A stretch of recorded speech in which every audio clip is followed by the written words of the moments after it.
I've never really used a GoPro before in the past or an action camera. I just never really had a purpose for it.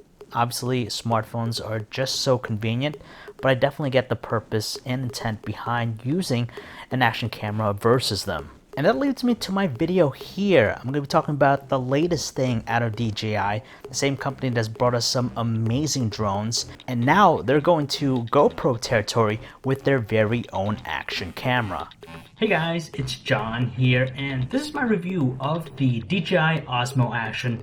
You're checking out right now. This is what the quality is like. It's at 4K 60 frames per second, so let's check it out. So the biggest thing I like about the DJI Osmo Action is just the versatility of an action camera in general, but specifically with this one, you have that front-facing screen. It really helps to compose your shots, so you know you're in frame, you're in the scene, and you know how it's going to turn out, because with most action cameras, you don't know until you get to your computer and check out the footage. It's also compact in size. It's waterproof, it's dustproof, shockproof.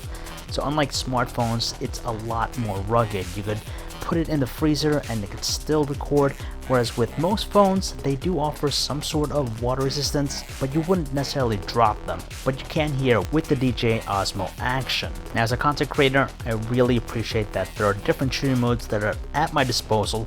It features a 1/2.3 inch sensor in the front. You have 12 megapixels to work with. You get up to 4K video at up to 60 frames per second at 100 megabits per second. So it has some really good footage. The quality is superb too. It has HDR.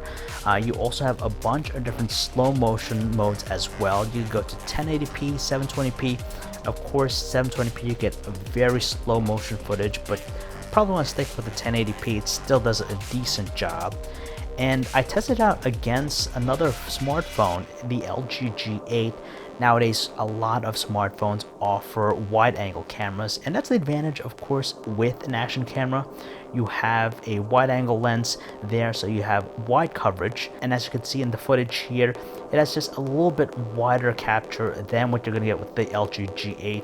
It's still impressive that smartphones nowadays can have pretty much the same coverage, but if you look at the footage closer, I shot both in 4K at 60 frames per second.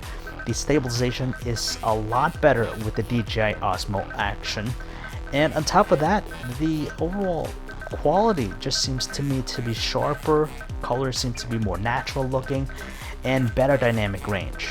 And while there's a touchscreen on the back with the main screen, the interface itself is pretty intuitive. You do a lot of swipe down from the left, from the right, from the top, bottom. You could choose the different modes. There are physical buttons on the unit itself. You have a quick switch button on the left side. On the top, you have one for display, and you have a dedicated record button as well.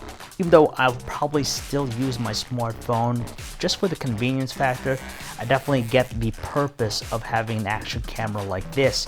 In the world of action cameras, the DJI Osmo Action is definitely one to consider because of the versatility. As I mentioned, you have all the different shooting modes, 4K 60 frames per second, HDR, and on top of that, you have that front-facing display, which will definitely help when it comes to framing your shots perfectly. The stabilization is top-notch. It's just as if you're using a gimbal, and you're going to get all of this for $350. And that is it for my video, guys. I hope you enjoyed it. So keep an eye out on the channel, and I'll see you next time.